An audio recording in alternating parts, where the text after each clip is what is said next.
Hello दोस्तों, welcome back to my channel. कैसे हैं आप लोग। जो लास्ट वीडियो आई थी वो 10 तारीख के लिए आई थी। तब ये डिस्कस किया था कि जो मार्केट की एक सपोर्ट रेजिस्टेंस की जो रेंज है वो 25,880 से लेके 25,930 की एक रेंज है। ठीक है, ये जो रेंज थी मार्केट ने इसी रेंज के पास काफ़ी टाइम तक ट्रेड किया और ये जैसे इस रेंज के पास मार्केट ने कंसोलिडेशन किया, ठीक है, तो जैसी मार्केट ने ऊपर की तरफ तो मार्केट ने एक अच्छा खासा ब्रेकआउट दिया है। तो एक बार डिस्कस कर लेते हैं। 10 तारीख के लिए वीडियो थी, तो यहाँ से जिन्होंने शॉर्ट मारा होगा अच्छा खासा प्रॉफिट मिला होगा।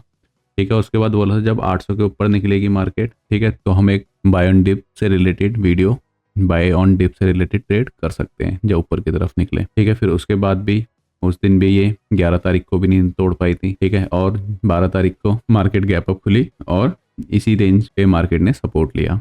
ठीक है, फिर उसके बाद नेक्स्ट डे इसी रेंज के पास काम किया मार्केट ने, और ये मतलब एक है ना, ये रेंज काफ़ी टाइम से काम कर रही थी मार्केट में 25,880 से लेकर 25,930 की। ठीक है, अब कल जैसी मार्केट में यहाँ से पॉजिटिव सिनेरियो बना तो मार्केट यहाँ से गैप अप खुली। और ये भी डिस्कस किया था जो 19, 20, 21, 18, 19, 20, 21 के जो दिन होते हैं, यहाँ पर लास्ट टाइम से जो ट्रेंड चल रहा था, ये गिरने वाला ट्रेंड चल रहा था, तो ये इस बार रिवर्सल हो सकता है। तो इस बार ये कंप्लीटली रिवर्सल हुआ है। सब शॉर्ट्स वालों को फंसाया गया है यहाँ पे। जो फाइनेंशियल ईयर क्लोजिंग का मंथ है दिसंबर का, तो इसमें क्या रहता है, 25 से लेके 1 और 2 तारीख तक जो एफआईएस होते हैं वो सारे छुट्टियों पे चले जाते हैं। ठीक है, अब मे भी क्या हो सकता है, जो यहाँ तक एफआईएस ने यहाँ पे बाइंग कर चुके हैं, मतलब अपनी शॉर्ट कवरिंग कर चुके हैं, तो अब जो मार्केट यहाँ से निकलेगी वो लो वॉल्यूम पे ऊपर की तरफ निकल सकती है।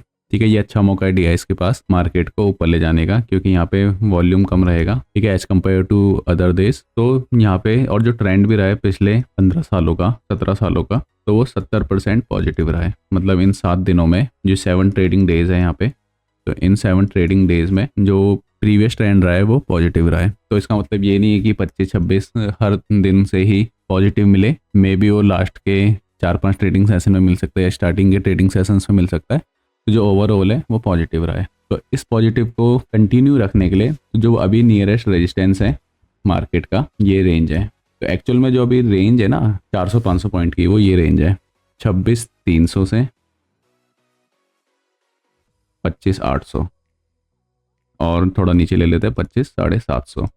तो अभी मार्केट ने इसी रेंज के बीच में काम कर रही है। अभी मार्केट के पास अच्छा मौका है, डीआईएस के पास अच्छा मौका है इंडेक्स को इस पर्टिकुलर रेंज के ऊपर निकालने का, जिसमें से 2 दिन हमें रन अवे गैप मिल चुका है।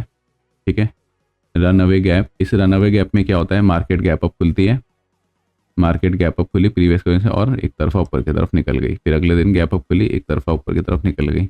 ये रन अवे गैप मैक्सिमम जब मार्केट का बॉटम बनता है तब दिखाई देता है, प्लस जब ये ऐसी किसी रेंज को तोड़ती है। ठीक है, तो इस रेंज को तोड़ने के लिए मार्केट को 26,300 के ऊपर क्लोजिंग देनी पड़ेगी।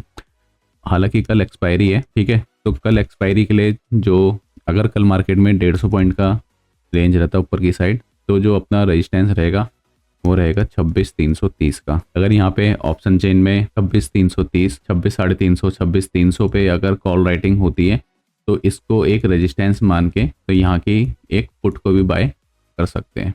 ठीक है, डिपेंड करेगा प्राइस एक्शन। ठीक है, टेक्निकल एनालिसिस तो हम अभी कर ही रहे हैं, सपोर्ट रेजिस्टेंस निकाल के, price action plus change in OI.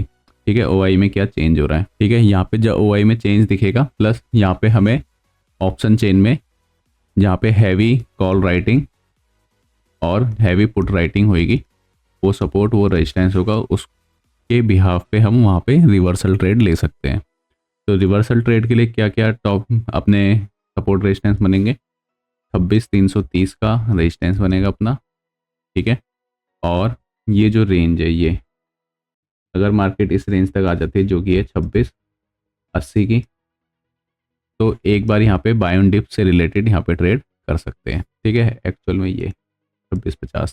ठीक है, तो ये एक लेवल नहीं होता, एक पूरी रेंज होती है। ठीक है, जैसे कि ये पूरी रेंज थी 25,930 से 25,880 की। ठीक है, कितनी बार मार्केट ने यहाँ पे सपोर्ट लिया, ठीक है, और रेजिस्टेंस भी लिया, तो पुल बैक के टाइम पे ट्रेड लेनी चाहिए थी। ठीक है, तो मतलब इस रेंज ने काफ़ी काम किया, और प्रीवियस काफ़ी वीडियो में इस रेंज के बारे में बताया था। जिन्होंने इस रेंज को लेके plus option change in OI को देख के ट्रेड लिया होगा इनकी कंफर्मेशन के बाद, वो उन्होंने अच्छा खासा प्रॉफिट किया होगा। और लास्ट वीडियो में ये भी डिस्कस किया था कि जो बैंक निफ्टी है अपना, जो बैंक निफ्टी के सपोर्ट रेजिस्टेंस है वो ये है 58,500 डाउन साइड के लिए, इसको निकले, और 59,500। तो 10 तारीख से लेके अब तक 22 तारीख हो गई आज, मार्केट ने इस लेवल को किसी भी साइड नहीं तोड़ा है। तो ये है सपोर्ट रेजिस्टेंस का कमाल। जिन्होंने भी इसको देख के एक्चुअल में ट्रेड करा होगा, ठीक है, इसको देख के कैसे जैसे यहाँ पे आई तो बाय ऑन डिप, यहाँ पे आई सेल ऑन राइज, क्योंकि ना मार्केट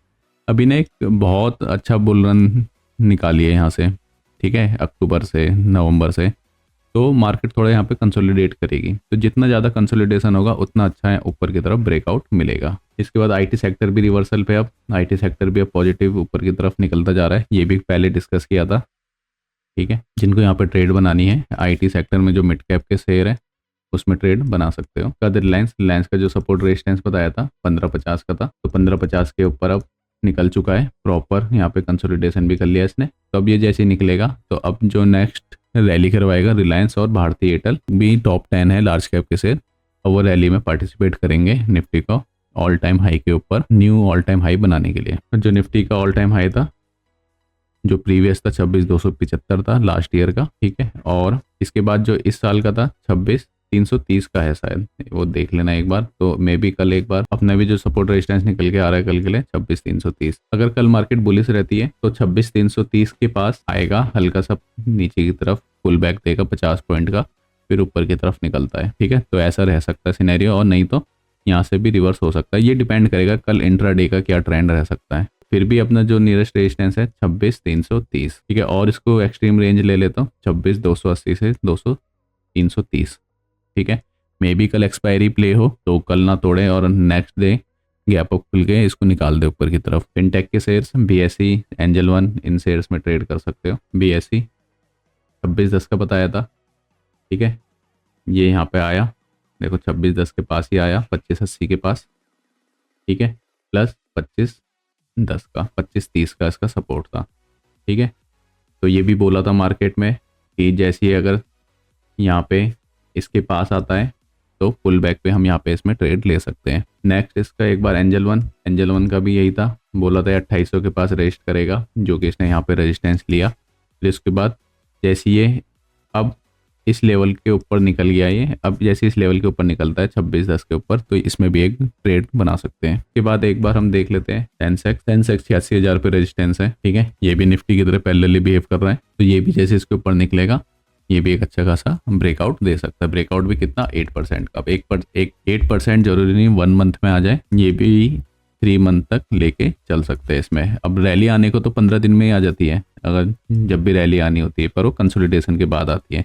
जैसे कि मैं आपको दिखाता हूँ 8% की रैली, जैसे ये अक्टूबर से लेके यहाँ तक जो रैली आई, जब भी रैली आएगी ये बहुत जल्दी आ जाएगी, रिएक्ट करने का टाइम नहीं मिलेगा, तो इसलिए आपको डायरेक्शन क्लियर होनी बहुत ज़रूरी है। ये कितने 6.5% की रैली आई, ठीक है, कितने दिन तक आ गई है, 1 अक्टूबर से लेके 24 अक्टूबर के बीच में आई। तो ये मार्केट का ट्रेंड रहता है ऐसे। वीडियो को यहीं समाप्त करते हैं, वीडियो में आज के लिए इतना ही, थैंक यू।